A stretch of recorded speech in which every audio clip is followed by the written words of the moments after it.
Profesi emak-emak yang gelar arisan 2,5 miliar rupiah di Makassar dengan setoran 100 juta rupiah per bulan. Terungkap profesi emak-emak di Makassar, Sulawesi Selatan yang menggelar arisan 2, miliar rupiah dengan setoran 100 juta per bulan. Belakangan ini tengah viral di media sosial soal video arisan emak-emak mencapai 2,5 miliar rupiah. Diketahui jika arisan tersebut merupakan arisan dari grup sosialita di Makassar.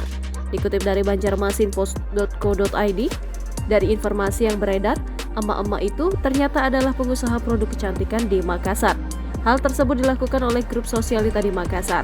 Dengan mendapatkan arisan 2,5 miliar rupiah, para peserta arisan harus menyetor uang sebesar 100 juta rupiah per bulan.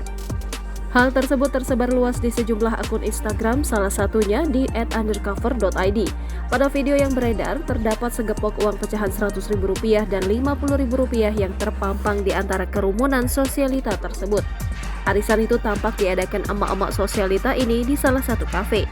Tampak begitu ramainya suasana arisan emak-emak sosialita ini yang semuanya mengharapkan mendapat arisan itu.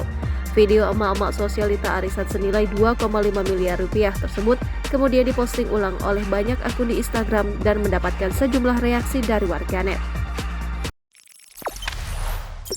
Jangan lupa subscribe, share, komen, dan like ya!